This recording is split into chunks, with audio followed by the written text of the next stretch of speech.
ঘুরতে যেতে কার না ভালো লাগে, তাও যদি হয় আবার বরফের দেশ, তাহলে তো আর কোনো কথাই নেই। তো কোথায় গিয়েছিলাম আজকে আমি সেটাই শেয়ার করব আপনাদের সাথে। হ্যালো, আসসালামু আলাইকুম ভিউয়ার্স, সবাই কেমন আছেন? আশা করছি সবাই ভালো আছেন। তো আজকে আবারও একটা ছোট্ট ভ্লগ নিয়ে চলে এলাম। তো আমরাই যাচ্ছিলাম একদিনের ট্যুরে। জায়গার নামটা হচ্ছে কাম্পেতেল্লো মাতেস্তে। আমরা নাপোলি থেকে রওনা দিচ্ছিলাম। তো ওই যে বাসে ওয়েট করছিলাম, আমাদের বাসটা ছেড়েছিল 9:30 থেকে 10টার মধ্যেই। তো আমি যেহেতু একা একা যাচ্ছিলাম আমার ছেলেকে নিয়ে, আরিশ বাবার পাপা যায়নি, তো সেই জন্য আমি হয়তোবা সেভাবে কোনো ভিডিও ক্লিপ নিতে পারিনি, বা যেভাবে আসলে ভিডিও করার দরকার ছিল সেভাবে হয়নি। আর সবচেয়ে বড় কথা যে আমি আমার নিজেরও কোনো ছবি ভালোভাবে উঠাতে পারিনি সেই জন্য। তো যাই হোক, জার্নিটা আমার অনেক ভালো ছিল, আর সেই দিনের ওয়েদারটাও বেশ ভালো ছিল। তো ওই যে দেখতে পাচ্ছেন আমরা যাচ্ছিলাম, ওই যে দূরে পাহাড়, আবার দৃশ্যটা এত সুন্দর লাগছিল। তার মধ্যে ওয়েদার যদি ভালো থাকে তাহলে এইসব দৃশ্যগুলো কিন্তু দেখতে আরও অনেক ভালো লাগে। তো যদি আরিশের পাপা যেত আর একটু ভালো লাগতো, কিন্তু কিছু করার নেই, যেহেতু সে যেতে পারেনি। আমি আসলে মিস করতে চাচ্ছিলাম না, কারণ আমি বাইরে আসার পরে কোথাও এখনো পর্যন্ত ঘুরতে যেতে পারিনি। তো আরিশের পাপাও বললো যে যাও তুমি ঘুরে আসো, সমস্যা নাই। তো আমিও ভাবলাম যে যাই, ঘুরে আসি, দেখি আমার ছেলেকে নিয়ে ফার্স্ট টাইম আমি বাইরে গিয়ে অ্যাকচুয়ালি তার কি রিয়াকশনটা হয়। তো এই যে যাওয়ার পথে আমরা 20 মিনিটের ব্রেক নিয়েছিলাম একটা বারে। তো ওখানে গিয়ে সবাই ফ্রেশ হলো, দেন আমরা সবাই সেখানে ব্রেকফাস্ট করলাম। ব্রেকফাস্ট করে আবারও আমরা রওনা দিয়ে দিলাম। আসলে নতুন কোথাও যেতে গেলে দেখবেন, এটা আমার হয় কিনা আমি জানি না, সবারই মনে হয় যে রাস্তাটা আসলে শেষ হতে চায় না। এই যে দেখতে পাচ্ছেন টানেল, অসংখ্য টানেল এখানে, কারণ পাহাড়ের ভেতর দিয়ে যেহেতু রাস্তাগুলো, তো এখানে অনেক টানেল। যদিও আমরা কোনো বড় টানেল পাইনি, এখানে ছোট ছোট টানেল ছিল, তবে অনেক টানেল ছিল এখানে। তো ওই যে যাচ্ছিলাম, আর এটা ফার্স্ট লোক ছিল যখন আমরা ইন করি।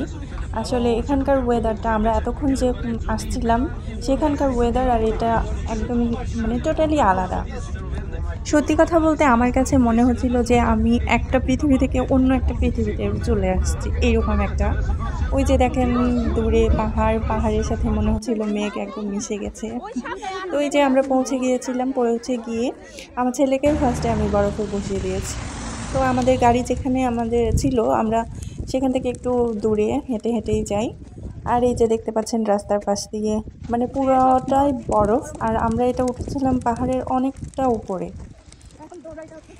এই তো আমরা চলে এলাম, এখানেই আমরা অনেকক্ষণ টাইম স্পেন্ড করি। আর এখানকার দৃশ্যটা এত সুন্দর, আসলে কিছু কিছু জিনিস আপনি নিজে চোখে না দেখলে সেটা আসলে সৌন্দর্যটা উপভোগ করা যায় না। ওই যে দূরে পাহাড়গুলো দেখতে পাচ্ছেন। আর সবচেয়ে বড় কথা কি, এখানকার ওয়েদারটা সেকেন্ডে সেকেন্ডে মনে হচ্ছিল যে চেঞ্জ হচ্ছিল। এই জিনিসটা আমার কাছে খুবই ভালো লেগেছে। এই গাছটার কাহিনী বলি, এখানে আমি অনেক সুন্দর একটা মানে ফিল্ম স্টাইলে একটা ভিডিও নিতে চেয়েছিলাম, বাট হয়নি। আর এই যে দেখেন আমার ছেলেকে একটা স্নোম্যান বানিয়ে দিতে চাচ্ছিলাম, সেটাও আমি পারিনি। তারপরে আমার ছেলেকে নিয়ে খেলছিলাম। এই যে এখানে এটা একটা বার, তো এখানে আমরা গিয়ে কফি খাই, কিছুক্ষণ রেস্ট নিই, তারপরে আমরা রওনা দিব আবার সেই জন্য। আর আমরা বাস থেকে নামার পরে লাঞ্চ করে নিই। আর এই যে দেখেন এদিকে আমার ছেলেকে আবার নামিয়ে দিই, ও তো যেতেই চাচ্ছিল না, কান্নাকাটি করছিল। তো পরে কি আর করার, পরে এই যে এখন চলে যাচ্ছি আমরা। তো যাওয়ার সময়ে আবার এই ক্লিপটা নেই। এই যে দেখেন আমি বলেছিলাম না যে সেকেন্ডে সেকেন্ডে আসলে এখানকার ওয়েদার চেঞ্জ হয়, তো এই যে দেখেন অবস্থা, এখনই অবস্থা, আবার কিছুক্ষণ পরে সূর্যের আলোতে আবার এটা একদম পুরো ক্লিয়ার হয়ে যাবে। এই তো চলে যাচ্ছিলাম, কি করার, আর যদিও থাকতে চাই আসলে থাকা এখন সম্ভবও না, তো যেতে তো হবেই। প্রথমে ভেবেছিলাম এখানে অনেক ঠান্ডা লাগবে, কিন্তু যাওয়ার পরে দেখলাম একদমই ব্যাপারটা সেরকম না, একটুও ঠান্ডা ছিল না। তো এই তো আমরা ব্যাক করছি। তো যাবার পথে এই ক্লিপ নেই, মানে দৃশ্যগুলো আসলে আমার কাছে অনেক ভালো লাগতেছিল। আর আরেকটা কথা বলি, সেটা হচ্ছে আমার কাছে মনে হচ্ছিল, আমি জানি না কার কাছে কি মনে হবে বা হচ্ছিল, আমার কাছে মনে হচ্ছিল এই রাস্তা আর হচ্ছে গাছগুলো দেখে যে হরর মুভির কথা মনে পড়ে যাচ্ছিল, কারণ হরর মুভিগুলোতে কিন্তু এই টাইপের দৃশ্যগুলো দেখা যায়। তো আপনাদের কাছে কি মনে হচ্ছে আমাকে অবশ্যই কমেন্ট করে জানাবেন। আর আপনাদের আমার ভিডিওটা কেমন লাগলো সেটা অবশ্যই জানাবেন আমাকে কমেন্টের মাধ্যমে।